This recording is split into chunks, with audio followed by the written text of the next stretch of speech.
What's good, everybody? Hope you're having an awesome day. Let's get into some malicious compliance. Want me to leave the cocktails to the experts? Sounds good. So a few years back, I worked in a pub. I hated the place and the people within. Management who just didn't give a shit about their staff. Bar staff who didn't understand the concept of teamwork, etc. So on a Friday night, we offered 2-for-1 cocktails, which were generally quite popular. Very middle class area. Lots of yummy mummy types on their one night off from the kids, which is fine. You do you. Just don't be an entitled prick about it. This pub had a system on a Friday. The rest of us lowly bar staff would do the usual. Pour pints, vodka Red Bulls, definitely large glasses of wine. While 2 specially trained members of the staff would stick to the cocktail bar. Honestly, not the worst system in theory. In practice, however. So Friday night begins. It's a busy one, so we're all going full throttle. Until I walk past the cocktail prep area and notice the tickets are piling up and the cocktail girls are nowhere to be seen. Taking some initiative, I get started on making some drinks. Here I should mention, I've worked bar jobs the majority of my adulthood. I know how to make cocktails, especially the very basic ones available at this bar. And even if it wasn't essentially second nature to me at this point, the instructions for each drink are quite literally taped to the back of the prep station. Essentially, I know what I'm doing. I'm about halfway done with the tickets when my manager appears and reprimands me for making cocktails when I'm not trained. Reminds me that I should leave it to the experts and to get back to the, at this point, very quiet rest of the bar. I tried pointing out that I have no idea where these experts have vanished to. They've been gone for about 20 minutes at this point. And that I've had more extensive training in previous jobs, but he won't hear me.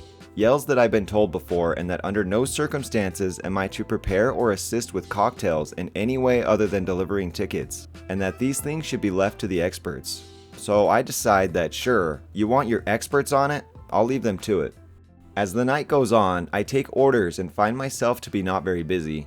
I take some cocktail orders, print the tickets, take them over and add them to the ever-growing stack. And go back to just standing around. There are about 5 of us regular old bar staff at this point, just standing around since everything that needs to be done has been done. And other than a few elderly regulars, everyone wants cocktails. However, the 2 girls are somewhat overwhelmed at this point and the manager is helping them out. Customers are coming up to complain, requesting refunds and to cancel their order, which requires a manager to do. So the manager, more than a little flustered at this point, comes over and sees us all standing around and demands we do something. We kindly point out that everything has been restocked, glasses collected, garnish prepped, everything cleaned to within an inch of its life. Customers are being seen to when they appear and there's nothing else that any of us lowly lot can do without his permission or assistance. So he makes a request that anyone in his position would make. Okay, go help out the cocktails, they're overwhelmed. The others hop to it while I stay where I am. He isn't impressed and verbalizes as much, until I remind him, under no circumstances am I to assist cocktails in any way, that I'll happily bring tickets over for them, but as he kindly pointed out earlier, I'd been told previously, and I wasn't going to go against his orders again now, was I? He was pissed but couldn't actually find a valid argument and just stormed off. Throughout the night, I watched as he and the experts struggled to keep up. I dealt with customers complaining that their drinks were taking 30+ minutes to arrive, and kindly explained that unfortunately I wasn't able to assist in making their drinks as I was under strict instructions, and who was I to disagree with the manager? This one worked out very nicely, being that the extra work went to the manager who started the whole problem in the first place. Dumb cost savings policy that creates 830% cost increase. I used to work in a job that had me traveling by air across the country for about half the year each year. Corporate rule was that you had to book the lowest price flight. Now, that's not an unreasonable rule on its own, unless you say there are no exceptions, lowest price flight, period. It's especially silly when the workers' employment agreement mandates they're paid for every hour they're in transit, at the airport or on the plane, every hour, period. You see where this is going. Here were my flight options. 1. $600 cheap non-direct flight, 3-hour connecting flight to the hub airport, plus 1.5-hour layover in that airport, plus 5-hour flight back to the correct city. Number 2, $620 direct flight, 2-hour direct flight. I asked our finance department if there were any exceptions. No exception. So to save $20, I was required to book the non-direct flight at 9.5 hours including layover, rather than the 2-hour directing flight, while getting paid $25 an hour. 1. $600 cheap flight. 9.5 hours times 25 is $237.50. Oops, and overtime pay after 8 hours. 1.5 hours times $12.50 overtime premium equals $18.75. So 600 plus $237.50 plus $18.75 is $856.25. The $620 direct flight would be 2 hours at $25, so $50. So $620 and $50 would be $670. So congratulations, corporate penny pinchers who saved a whopping negative $186 of company money to save $20. Malicious compliance was delicious compliance. It doesn't make sense, but I see companies doing this all the time. Spend $100 to save $20 somewhere else. More onions. 7 years ago, I worked at a burger place that loves yellow and the letter M. I wonder what that is. I often worked alone, cooking with only a manager and a cashier at night. One day, a customer asked for extra onions on one of the burgers that comes in a little cardboard box. I put easily double the amount of the little sliced onions on the burger. 3 minutes later, it comes back and the manager says that the customer said, "I said I wanted extra onions." So I make another one and add probably 3 to 4 times the amount of onions on the new sandwich. It comes back again. The customer is now shouting past the manager at me and says, "I said I wanted extra onions, you f***ing idiot. Give me the extra onions I paid for." So I make another sandwich. This time I put the top bun by itself in the top of the box and put the rest of it in the bottom of the box. I then fill the entirety of both sides of the box with onion. Then I pick up the box and quickly slam it closed to avoid anything spilling. I walk the box up, put it on a tray, hand it to the customer, and walk away. They never came back. You know you're broke as f*** when you're basically trying to steal onions from McDonald's. Think I'm not worth the money you promised? Good luck without me.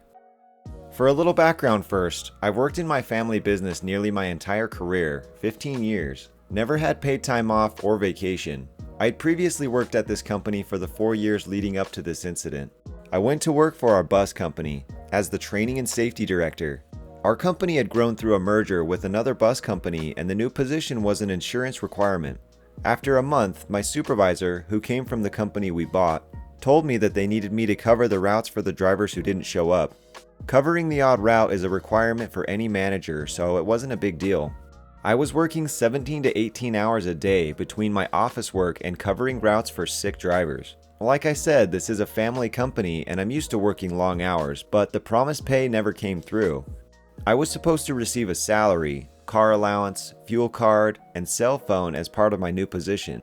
Weeks went by and I was only getting a check for 40 hours, no agreed upon car allowance or cell phone. I was working between 55 and 65 hours a week, getting paid for 40. When I brought this up with the boss, I was told, "Oh, we're getting it all taken care of, don't worry." Despite showing the contract I had, they never paid me the correct amount. I did the job for 10 months at a loss because it's my family business. At this point, the difference in pay over the year was $14,000 less than promised. I called my dad to try to get to the bottom of it. I was told that the job duties changed and that's why I wasn't paid what I was promised. "Dad, that's bullshit. I'm making less per hour than the drivers. We had a contract. You make more than anyone else in the company. You should be grateful for what I decide to pay you.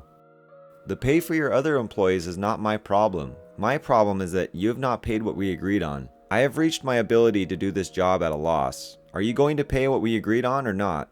If you can't live on what I pay you, it's time for you to find another job. Consider this my notice." I turned back to the garage, parked the bus, tossed my keys and credentials on the dispatcher's desk, gave her a big hug since she was one of the best employees I hired and trained, said good luck and never looked back. It was the best thing I could have done. Sometimes you just need to take a risk. After I left, I found out that my dad, hands-off owner, semi-retired, and the manager both had to drive routes full-time for 6 weeks to cover all the work I did. I don't get how family members can be this cruel to each other. I've never experienced anything like that. But a contract is still a contract. Happy to oblige. I'm usually not a reactive person. Last night I was. Went to see John Wick 3 with the girlfriend last night and the movie was awesome. Walking out of the theater later on after the movie, me and my girlfriend were quick to notice a small parking spot war had ensued behind her car. Looked to me like two young men, each in their own car, were battling for the space that my girlfriend was soon to vacate. I helped her load the last of her stuff into her car and went to walk across the lot to my Jeep. As soon as I got seated and my engine started, I looked at my girlfriend and she was still in the space. Half backed out with both of those cars jammed in behind her. These guys were having a standoff feat behind her car over a front parking space. I drove around and got out of my car. I was livid here. And yelled at both of them so she could leave and they could continue their bullshit fight. One guy rolled down his window to protest he was here first and that the other guy was being a dick. Whatever, not my issue. I just wanted us both to leave and let them have their fight. The second car said nothing. I stormed back to my Jeep and waited for my girlfriend to leave. She squeezed her way out and drove over to the Dutch Bros across the street to say hey to her coworkers. I was still near the two guys after she left. I rolled down my window and yelled at the guy in the second car for being so stupid and making her feel like she couldn't leave all over a stupid space. I was angry at this point. The guy stopped his car as he was halfway backed into the space that he had won and got out. He stood up and his first words to me were, "Get out of your car then, let's go." I guess he wanted to fight over this? Not worth it, I thought to myself. I'm not going to fight you over something so petty, dude, I shouted back in anger. Next time, learn to be patient for 5 minutes before acting like a total idiot. This flared him up as he had his girlfriend in the passenger seat. I could see the king penguin flare his chest out. What came next was a verbal barrage unlike any I have ever heard before. I like to think I know a lot of nasty words, but this guy was educating me on some other type of level. If you want me to move so bad, then move my car yourself. He would regret asking this of me later. Racial slurs followed by such vulgar and nasty speech, I was in total shock that a human could speak this way to someone else. Over a parking spot, haha. I drove away and really just did not want to argue with him any longer. I guess I was the loser in that situation, but honestly, it just didn't seem worth it. As I drove away, he shouted one last phrase at me. "That's right, run away, you." I was shocked. It's sad to see young men act this way. What was even more lame was the fact that a family of 5 was walking about 12 feet away out of the theater with their 3 little girls. I snapped. I kept driving and went over to the next parking lot. I sat about 20 yards away with my car, running for about 5 minutes. Watched him park his car and walk inside with his girlfriend. So I made a choice to retaliate just a bit. You can tell me I was wrong for doing this, and honestly, I think I will agree with you on that. But my gosh, did it feel so good. I pulled off to an empty spot and got out of my Jeep. I put my front bumper winch into neutral and spooled out about 6 feet of cable, tossed the loose cable, and drove over to his shitty Honda. Nobody was in the lot, thus nobody was in danger. I checked my surroundings, hooked the hook on the cable to the tow hook under his front bumper. This ensured no damage to his car in any way. I put the Jeep in 4 low and slowly backed up. When I left, his car was in the middle of the road. Cars could still get by, but they would need to go around about 70 yards. I don't know what happened after that. My guess is an employee had to try to find this guy and get him to move. Otherwise, he got towed. Was I right to move his car? No. But technically, he did ask me to move his car myself. And I was oh so happy to oblige. Malicious compliance. This one's awesome. It's true, he did ask him to move it. Maybe not quite like that, but you gonna be an asshole? Fine, I'll just tow your car a little bit. Alright everybody, I hope you enjoyed these stories today. If you'd like to submit a story, we do have the Salty Reddit subreddit up. Links are in the description, as well as links to all my other social medias. Like if you liked it, subscribe for more, and we'll see you all in the next one. Peace.